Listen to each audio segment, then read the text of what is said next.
Hello दोस्तों, स्वागत है आपका साई नॉलेज के एक नए वीडियो में। आज 22 मार्च है और 22 मार्च को विश्व जल दिवस वर्ल्ड वाटर डे मनाया जाता है। तो इसके बारे में संपूर्ण तथ्यों का विश्लेषण इस वीडियो में हम करेंगे। तो चलिए शुरू करते हैं।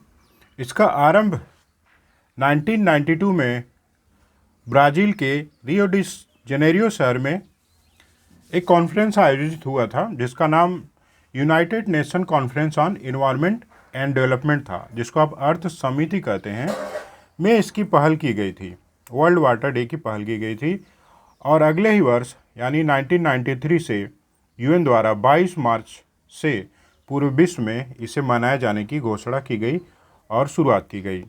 इसके मनाए जाने का उद्देश्य की बात की जाए तो लोगों में जल को लेकर जागरूकता पैदा करना और जल संरक्षण के बारे में और उसके उपायों के बारे में लोगों को बताना है। वर्ष 2022 की थीम की बात की जाए तो इस वर्ष की थीम है ground water making the invisible visible, भूजल अदृश्य को दृश्यमान बनाना। तो जल एक प्राकृतिक अमूल्य संसाधन है। इसके प्रमुख तथ्यों को अगर हम लोग देखें तो पृथ्वी का 3/4 भाग पानी से ही भरा हुआ है, लेकिन उसका 97% पानी समुंदर का पानी है, साल्टी वाटर है, खारा पानी है, जो मनुष्य के विशेष यूज में नहीं आता। मात्र 3% पानी ही फ्रेश वाटर है, जिसका उपयोग पीने में किया जा सकता है, परंतु उसमें भी 2.997% पानी ग्लेशियर का है, जो कि ग्लेशियर के रूप में या बड़े पहाड़ों की चोटी पर ग्लेशियर के रूप में संरक्षित है। और इस रूप में मनुष्य के यूज़ में मात्र 0.003% पानी ही उपलब्ध है, जो कि भूमिगत जल, नदी, तालाब, वाष्प और मिट्टी के रूप में उपलब्ध है। इस रूप में देख सकते हैं कि प्रकृति ने जल जो मानव के उपयोग में है उसकी मात्रा काफ़ी कम रखी है। इसलिए जल का संरक्षण करना बहुत ही महत्वपूर्ण है। यदि भारत की बात की जाए तो भारत में जल की बहुत बड़ी समस्या है। भारत जल के कमी वाला देश माना जाता है, क्योंकि इंडिया है just 4% of world fresh water but 17% of the global population. तो आप सोच लीजिए, विश्व की 17% जनसंख्या को मात्र विश्व का 4% स्वच्छ फ्रेश वाटर उपलब्ध है। तो ऐसे में भारत में पानी का संरक्षण कितना महत्वपूर्ण हो जाता है।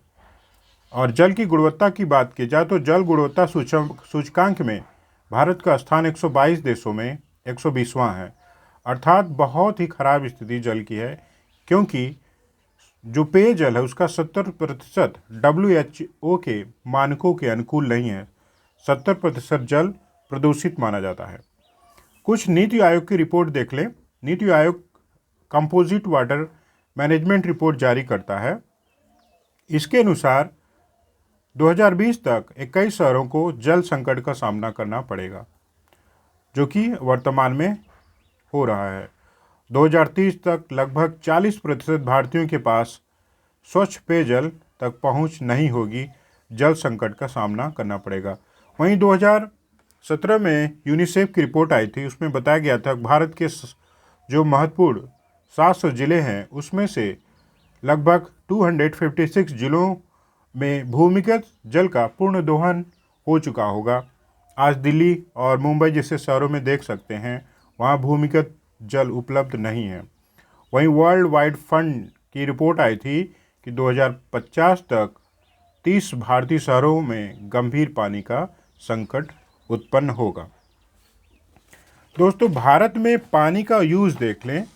भारत में पानी का उपयोग तो बहुत ज़्यादा पानी कृषि में ही चला जाता है, लगभग 85%। वो भी धान और गन्ने की खेती में सबसे ज़्यादा पानी का उपयोग होता है। 5% जल घरेलू डोमेस्टिक उपयोग में और 10% जो जल है उद्योग में खर्च होता है। सरकार ने भी काफ़ी प्रयास किए हैं जल के संरक्षण के लिए। तो हम लोग देख लेते हैं क्या सरकारी पहल है जल के संरक्षण के लिए। तो हम लोग जानते हैं सस्टेनेबल डेवलपमेंट गोल 6 में जल संरक्षण की बात की गई है, clean water and sanitation for all.